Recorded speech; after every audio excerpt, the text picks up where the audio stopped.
What's up and good day mga boss? Welcome back dito sa aming shop, Aiming Ace Airsoft. Day today is August 14, 2026. So guys, madami tayong mga new arrivals ulit. So ayan, papakita ko sa inyo to isa-isa. So guys, sa video to, pagsasabay na natin itong mga new arrivals and shipping. So yung mga shipping sa pahuling part na yun ng video, pakita ko muna itong mga new arrivals. So mga bossing, available na ulit ang ating Double Bell VSR-10 na unit only to guys. So wala pa tayong dumating na yung set na. Ito meron tayo unit only. So guys, very affordable to. Kapresyo lang to ng pistol. So ayan. Pero kung gusto niyo ng ng mga sniper. So ito guys, bolt action sniper rifle to ha. So available tayo sa color brown and color black. Ayan. Ito yung color black. Available din tayo sa parehas na color. Tapos, pakita ko naman sa inyo mga pistols na dumating. So guys, first pistol na papakita ko sa inyo, ito. Dami naghahanap nito. Glock 17 Gen 5. So mga bossing, available na ulit. Limited stocks lang ulit to guys ha. So kapag naubos, hindi natin alam kung kailan pa ulit dadating yung next orders natin. Glock 17 Gen 5. Then Glock 19 Gen 5 din, available na ulit. Ayan.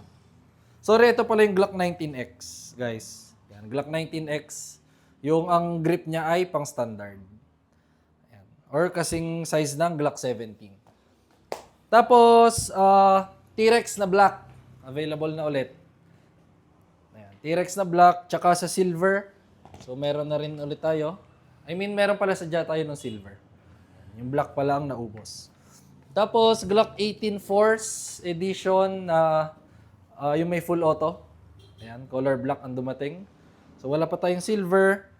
Then, M92 Beretta na silver and black. Ito guys, dami rin naghanap nito. Silver, tapos ito yung color black. Ayan. So, mga bossing, message na kagad kayo. Tapos, sa EMG natin, high-end na brand, available itong ito yung island barrel na version. Ito. So, ayan, kita yung barrel. Tapos, ito yung standard. Ayan, ganyan yung difference nila. Pero looks almost same na same lang naman.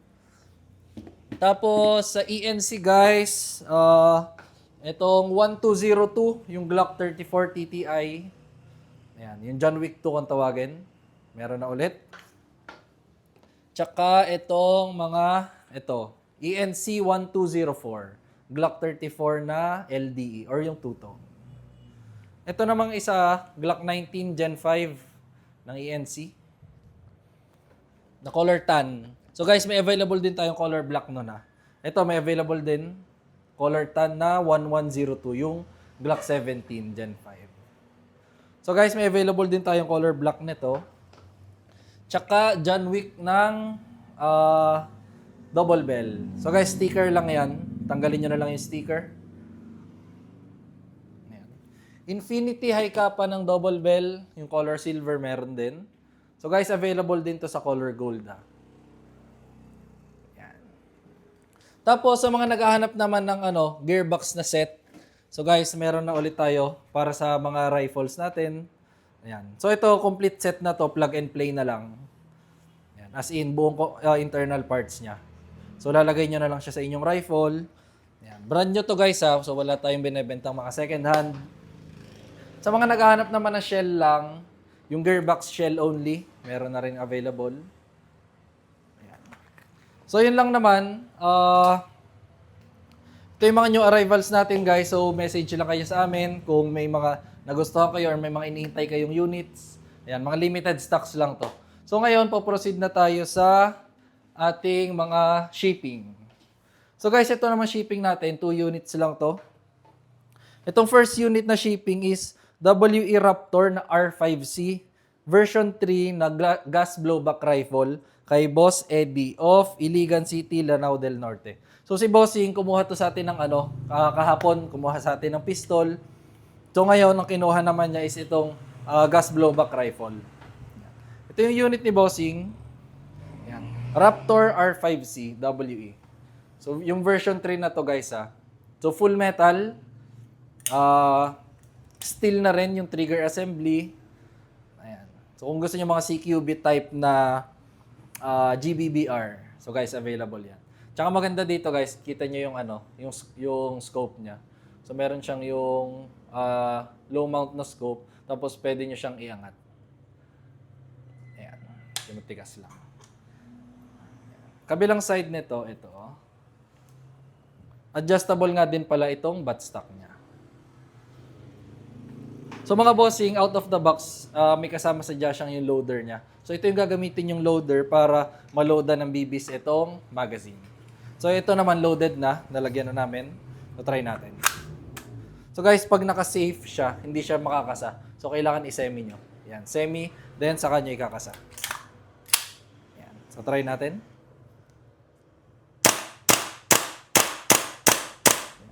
Sarap ng feeling ng blowback niya. Yan. Try naman natin ang full auto. So guys, pag full auto nga pala, burst fire lang or pitik-pitik lang. Huwag nyong sobrang i-hold yung trigger kasi syempre mas stressed yung internal parts, mas prone siya sa wear and tear ng unit. So try natin. Semi-auto. So may hina lang yung gas. Try natin ulit.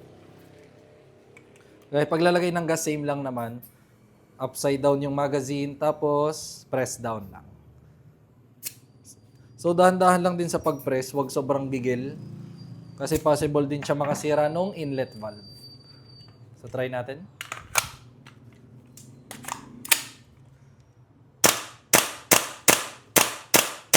Ayan. Bolt lock. Ayan.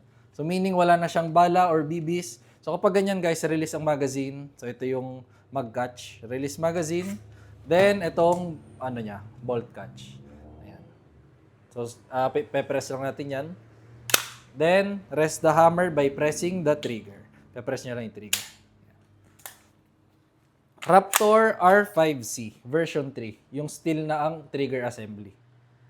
Ayan. Tapos next unit naman is ENC 1102DE kay Boss Mark of Solana, Cagayan. So ito yung unit ni Bossing, ito yung may dumating sa atin. So guys, available din to sa color black ha. Glock 17 Gen 5. So mga Bossing, sticker lang yan, tanggalin nyo na lang. Nandyan yung markings niya ng Glock 17 Gen 5. Kabilang side ito. So try natin.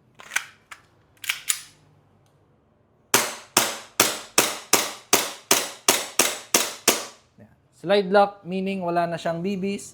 So kapag ganyan mga bossing, release ang magazine, then slide, hatakin na lang to, then hammer down. So yun lang naman mga bossing, medyo makalat pa dito sa shop, nag-aayos kami ng mga new stocks natin. And if may inquiries kayo, message lang kayo sa aming page, Aiming Ace by CJO. Thank you!